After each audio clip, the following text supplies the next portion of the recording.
ઢીંગા તને એક વાર્તા કરું તને. એ છે ને આપણી વાડી છે ને, આપણી વાડીની બાજુમાં દરિયો છે, મોટો સમુંદર કહેવાય. શું કહેવાય? સમુંદર મોટો.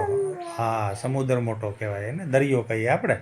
બધાય ફરવા ન જાય, પછી એમાં મોટા મોટા વાણ હાલતા હોય ને હુડકી નથી, એટલે એમાં હુડકી તું મને નહોતો બતાવતો, હુડકું, એ હુડકું હાલતું હોય ને ત્યાં છે ને ભાઈ, એક આપણી બાજુમાં, આપણે ખેતરની બાજુમાં જંગલ છે.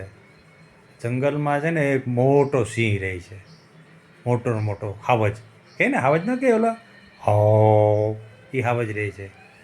એ હાવજ જે છે ને જંગલમાં રખડતો હતો. હાવજ જંગલમાં રખડતો હતો ને તો હાવજને ભૂખ લાગી ને તો દોડતો દોડતો દોડતો એની બાજુમાંથી સસલું નીકળ્યું. સસલું, નાનકડું સસલું હોય ને, એ નીકળ્યું એની પાસેથી. હાવજ બેઠો હતો ને ત્યાં સસલું નીકળ્યું ને તો સસલાભાઈએ કીધું કે આ સાવજ છે ને એ મારી વાટ જોઈને બેઠો લાગે છે, એને મમમ કરવું લાગે છે કે, બરાબર. એટલે સસલાભાઈએ એમ કીધું કે ભાઈ તારે મમમ કરવું? હાવજને કે, તો કે ભાઈ મમમ તો કરવું, પણ હવે તો કે તારે મમમ કરવું તો મને ખાઈ જાય કે. કોણ કે? સસલું કે. સસલાએ હાવજને કીધું કે તારે મમમ કરવું હોય તો મારું જ મમમ કરી લે નહીં, મને ખાઈ જાય. તો કે ભાઈ સિંહ કે, હાવજ કે ભાઈ તને મમમ કરીને મારે શું કરું, તું તો મારો એક બટકો થાય કે, તારું મમમ કરવું એના કરતાં તો મોટું તારું મમમ કરી જા. જો એમ હાવજ કરતો હતો. એટલે હાવજ કે ભાઈ તારું મમમ કરવું તો હવે તું તો યાર એક બટકું થા મને, એમાં તારું શું મમમ કરવું, કે કોઈક બીજું આવે ને તો થાય કે, મને એટલા બધી કંઈ થાય નહીં.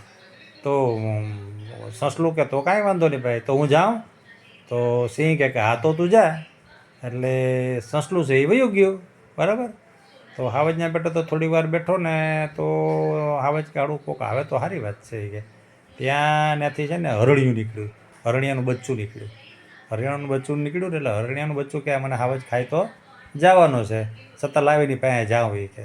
એટલે હાવજની પાસે હરણિયાનું બચ્ચું ગયું, ઠેકતું એક ધારું ઠેકતું દોડતું ગયું.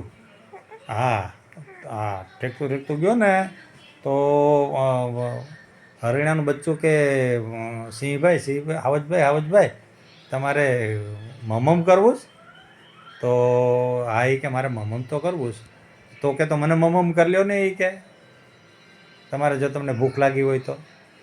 હરણિયાનું બચ્ચું કે હાવજભાઈ મને મમમ કરી લ્યો તમે એ કે, તમને ભૂખ લાગી હોય તો. હાવજ કહે કે ભાઈ હવે તું તો બચ્ચું છે એ કે, તારું મારે કે હું મમમ કરવું એ કે, તું તો અત્યારે બચ્ચું છે, તારે તો અત્યારે મોટું થવાનું છે, તારે આ દરિયાએ ફરવાનું છે, આ દરિયાના જંગલમાં ફરવાનું છે, અને તને ક્યાં મમમ કરવું, તું તારે જાય કે બીજા કોઈક આવશે ને તો હું મમમ કરી લઈશ, બરાબર.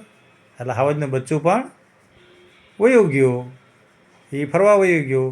પછી હાવજ કે માળું, એક તો ઓલો આવ્યો તો સસલું, સાંજ પડી ગઈ અને કોઈ શિકાર મળતું નથી. સિંહનું સસલું આવ્યું હતું તો સસલાને મેં માર્યું નહીં, ખાધું નહીં. હરણિયાનું બચ્ચું પણ મેં ખાધું નહીં. તો હવે મારે શું કરવું? તો હવે મારા ઘોઘાને નીંદર આવતી લાગે છે ભાઈ.